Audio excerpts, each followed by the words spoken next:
Hello and welcome. कैसे हो सभी? आशा करता हूँ कि सभी बहुत अच्छे होंगे। बहुत अच्छे से आप लोग जो है वो पढ़ाई कर रहे होंगे। चार चांद लगा रखे हैं ना पढ़ने में।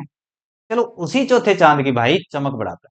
मेरा नाम है विजय शर्मा और आप लोग जीके विद पंडित जी पे मुझे देख रहे हैं। और हम लोग जो है वो करंट अफेयर का अपना एक सेशन होता है। करंट अफेयर से रिलेवेंट चीजें जो है हम लोग डिस्कशन करते हैं। कोई भी कंपिटिटिव एग्जाम हो जहां पे करंट अफेयर आप लोगों से पूछा जाता है तो वहां पर आप लोगों को ये जो टॉप 10 क्वेश्चन है पर डे के, बहुत इंपॉर्टेंट, बहुत महत्वपूर्ण और बहुत जानकारी वाले रहेंगे। तो नमस्कार, जुड़िए मेरे साथ। चैनल पे नए हो चैनल को सब्सक्राइब कर लीजिए दोस्त। वीडियो पे नए हो, वीडियो लाइक नहीं किया है, पहली बार आए हो, लाइक करें, मेरा मान बढ़ाएं और अपनी इज्जत मेरी नजरों में बढ़ाएं। ठीक है, मजाक की बात है। आए हो नए हो, चैनल को सब्सक्राइब कर लेना, वीडियो पसंद आए लाइक कर लेना। पहला क्वेश्चन देखते हैं कि हाल ही में CSIR CCMB वैज्ञानिकों ने किस प्रोटीन की कोशिका मूवमेंट में महत्वपूर्ण भूमिका निभाई है। ऑप्शन क्या है? ऑप्शन है एक तो मायोसिन, एक्टिन, स्पिन 19 और ट्यूबुलिन। तो वैज्ञानिक जो है CSIR के, इन्होंने क्या करी है भैया, प्रोटीन की कोशिका मूवमेंट में जो है एक महत्वपूर्ण भूमिका खोजी है। और ये भूमिका महत्वपूर्ण निभाता कौन है? ये निभाता है स्पिन 19। ठीक है। अब ये स्पिन 19 क्या करता है, देखो यहाँ पे। तो ये वाला जो प्रोग्राम है ना, प्रोटीन कोशिकाओं की तेजी से ये बनाने में मदद करता है। तो ये प्रोट्रूशन जो है इसको बनाने में क्या करता है, ये मदद करता है। चलिए आगे देखते हैं क्या क्या चीजें हैं। सारे ऑप्शंस के बारे में थोड़ा सा डिस्कशन कर लेते हैं कि भैया स्पिन 19 जो है इसका काम तो ये है।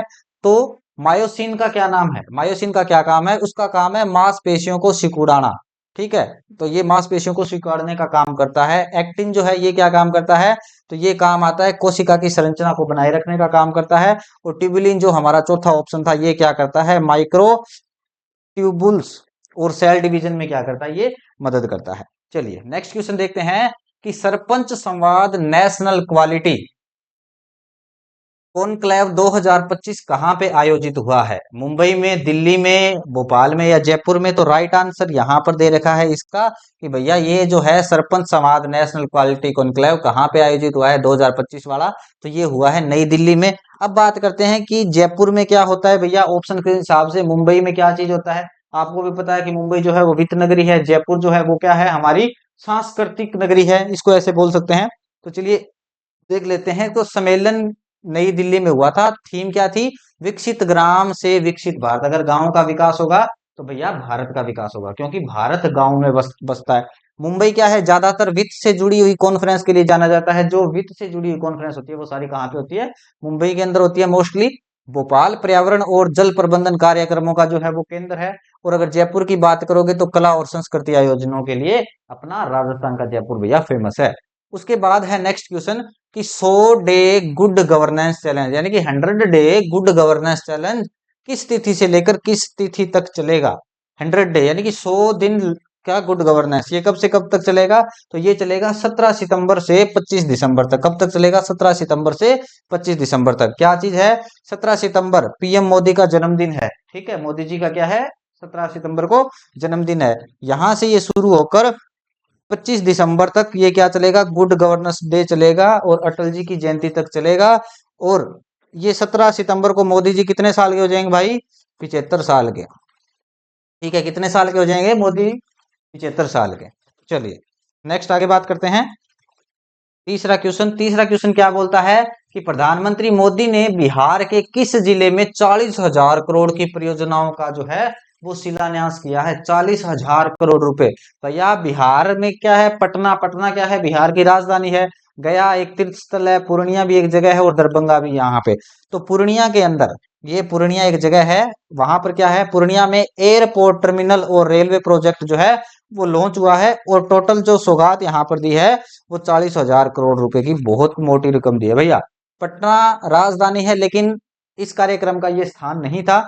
गया क्या है, धार्मिक पर्यटन केंद्र है। और दरभंगा क्या है, सांस्कृतिक पहचान के लिए मशहूर है। सारे शहरों के बारे में हम लोगों ने पढ़ लिया।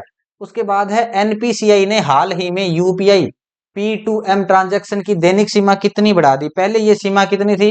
पहले ये मेरे ख्याल से 2 लाख के लगभग थी, लेकिन अब इस सीमा को जो है वो बढ़ा दिया गया है। और इस सीमा को कितना कर दिया गया है? 10 लाख।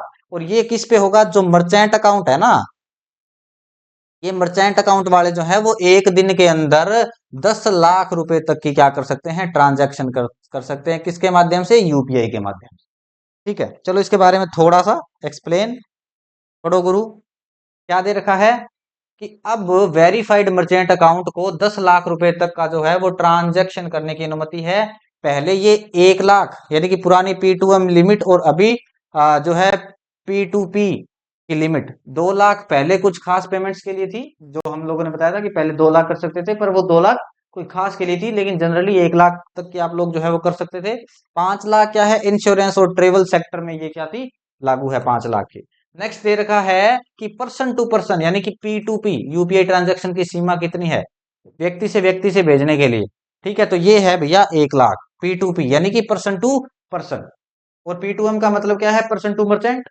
ठीक है, तो कितनी है, अभी भी P2P ट्रांजैक्शन की लिमिट क्या है, 1 लाख प्रतिदिन। अगर तुम मुझे भेजोगे गूगल पे से पैसे, यूपीआई के माध्यम से या फोन पे के माध्यम से, तो तुम लोग जो है वो 1 लाख रुपए भेज पाओगे। कितने भेज पाओगे भैया, 1 लाख रुपए जो है वो पर डे का भेज पाओगे।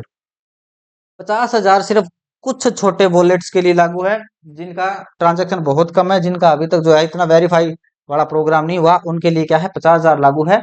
2 लाख और 5 लाख केवल P2M या सेक्टर विशिष्ट लिमिट है।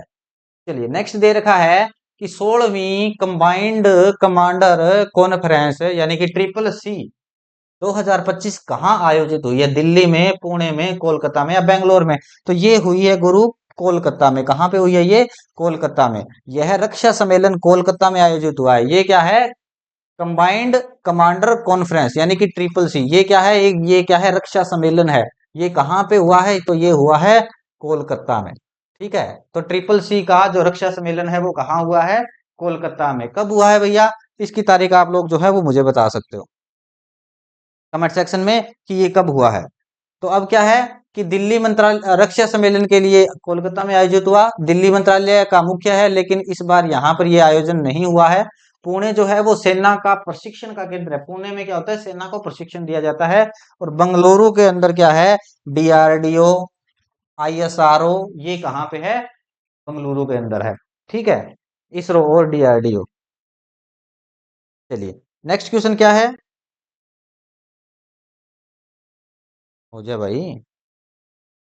चलो नेक्स्ट क्वेश्चन है, तो कराइए।